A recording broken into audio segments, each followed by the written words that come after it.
MDG TV, une chaîne Wint pour la cause de Christ.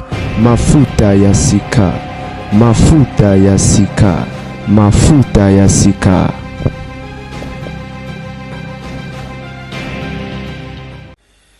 Mbote bande ba bolingo la mifa toko mbutu na lembi tala mishunde eteli. Bas basanto bonyo la nga songi pasie. Eh! Domo chité à masola basanto. Naomi rouge. En fait, il fait très chaud hein, Yangwana. En plus, na tipil. Il fait très chaud. Et to chité masola basanto. Fatigué. Bandeo babolingo tolo bate na oye bate ezani ni buzz et bat bazana pour ça ba lobela bango toujours comprendre te les amis bino mo botala photo oyo ya mama na Deji Mbuma tala mtoto ko le lisa na témoignage ouais congolais na comprendre pourquoi na RDC to somba ba pile la télécommande te mais to betango tant et si expirer sous pesili que no somba mususu rien ta to fina okata échanger chaîne mboko mtoto le lisa na témoignage à ebite to solo bino mo botala photo ya mama na Deji oyo ya wana na nini na ebite kuna so bo mona ngo bien na sima na ngai bon botala awa bon téléphone mona ko isaki e na to changer display au kalate et ko botelengi na ebite so bo moni eza montage te pour nous poser la boka o iya eza iya te ezali photo na ye OK ye moko muto poster en fait motuna bat bazomi tuna balingi bayeba ba intention ya mama na Deji eza nini bato batuni mama bato balobi natanga lino quelques commentaires nyon sauté OK Mama Chilo avec une pose de Aya Nakamura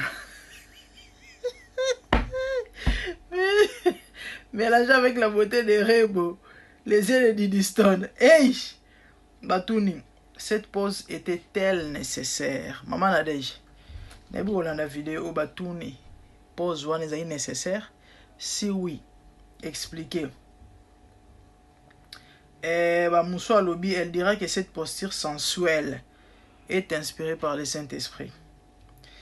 Et en mode séduction, et Nzambe, et Kotindoki. Moussa Lobi ba pose Moussou à Seki Kaka. Et en fait, c'est vrai, hein. Naebi ke bato balinga pe manadej ba au côté là, OK? Ba le rien de grave. En fait, Moussa na monia di na moni ba swani na ba commentaire Moussa Lobi position diabolique. Comment commentaire on na CPL on a reçu un commentaire oyo zelate avant dernier moi lobi la pause païenne commentaire à soukeza on a otanga ndeko moi lobi vous cherchez vous-même des polémiques avec de telles pauses là il a raison parce que allons rentrons OK na linga la tokende tozonga pause oyo vraiment ata vous-même mama linga hi ate ya bato nini awa ngana obima Monsanto te hein?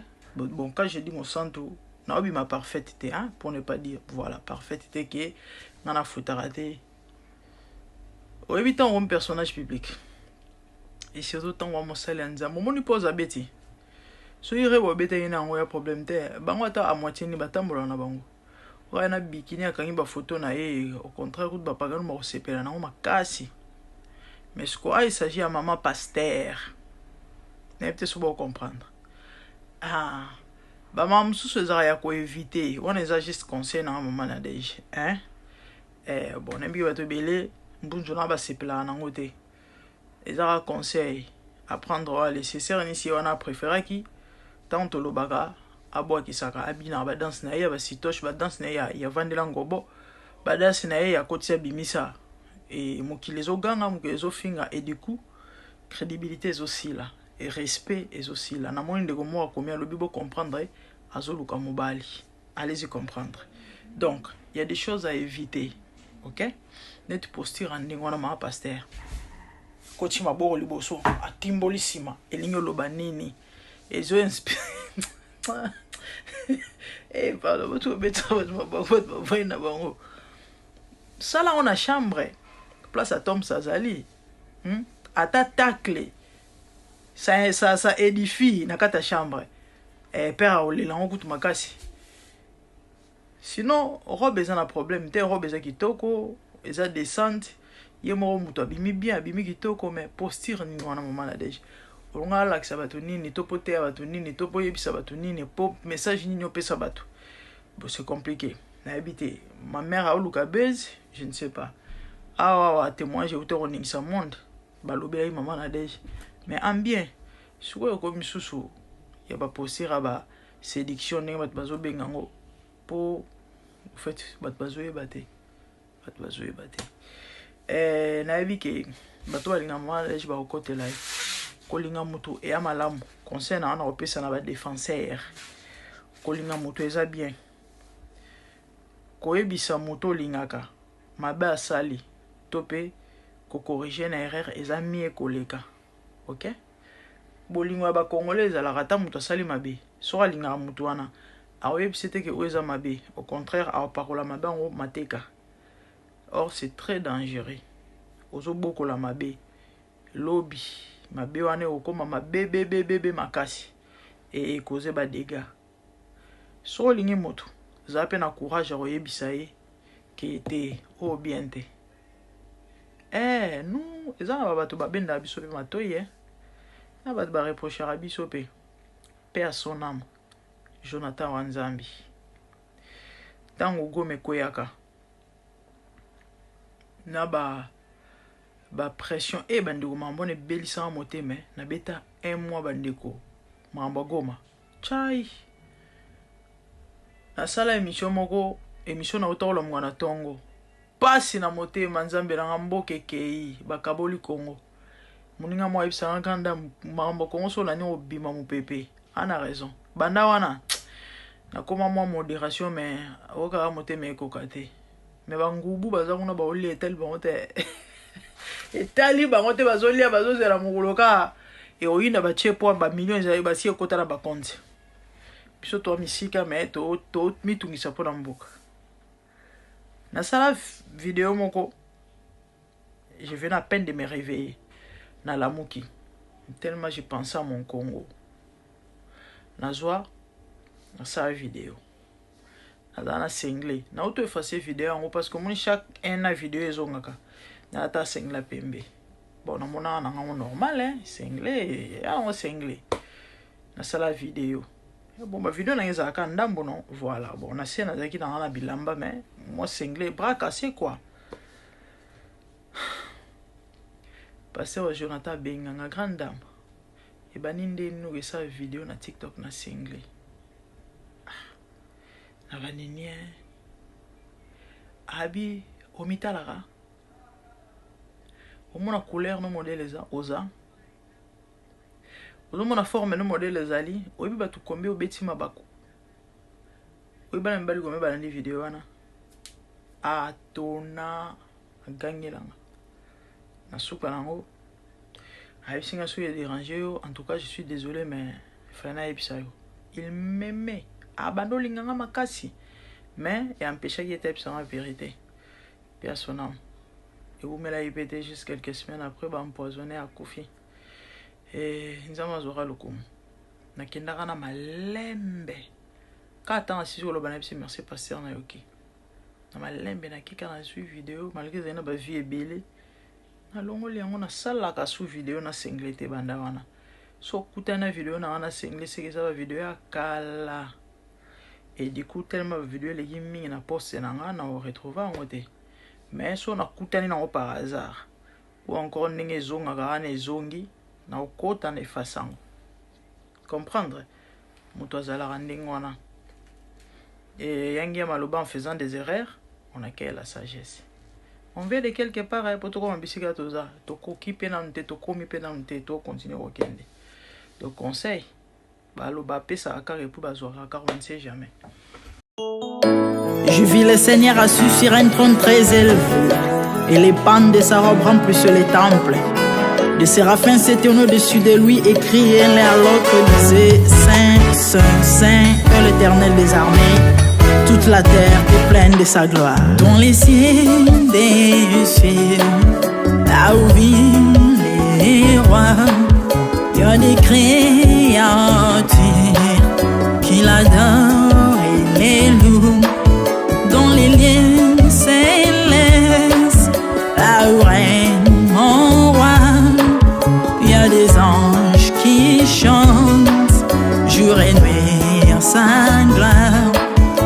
Les 24 vieillards et les 4 êtres vivants, ensemble avec les anges, chantent en son honneur. Ils ont réussi l'homme d'adorer les rois, car il est l'unique, le seul vrai Dieu. Seigneur, reçois favorablement les paroles de ma bouche, car les portes furent ébranlées dans leur fondement par la voix qui retentissait, et la maison s'était remplie de fumée. Glorifie-toi. Dans les cieux, sur la terre, même sous la terre, toute langue confesse que Jésus est Seigneur, car il est élevé au-dessus de toutes choses, et son nom est au-dessus de tout nom. Jésus, je m'avance devant toi, oh mon Dieu, mon roi, unissant ma voix avec ceux des anges, en jetant nos couronnes et des coups pleins de parfums odoriférants, nous rendons gloire.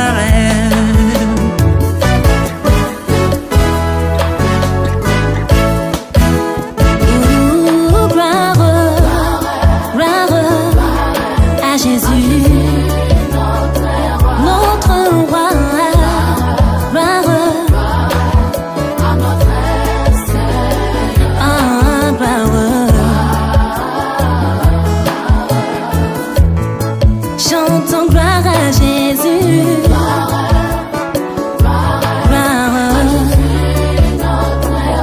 Notre Seigneur, gloire, plus haut des cieux.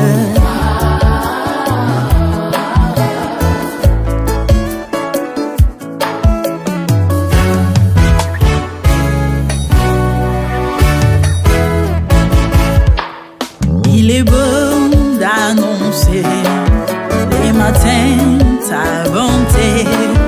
Voici mon sacrifice, la louange de ma bouche, les fruits de mes lèvres qui confessent ton nom en poussant des cris, car tes œuvres sont grandes.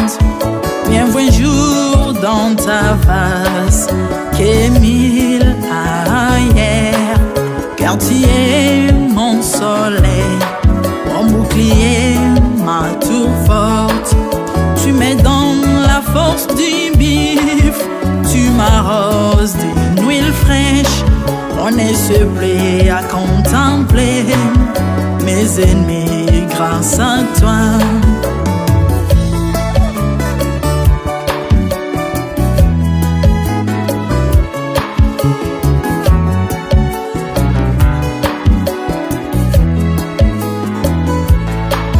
Je prospère dans tes parvis, je porte des fruits, même dans ma vieillesse, plein de sève verdoyant. Comme le palmier, les justes croissent et s'élèvent comme les cèdres du Liban planté dans les jardins de Dieu. Dieu des vengeances s'élève pour venger mes ennemis.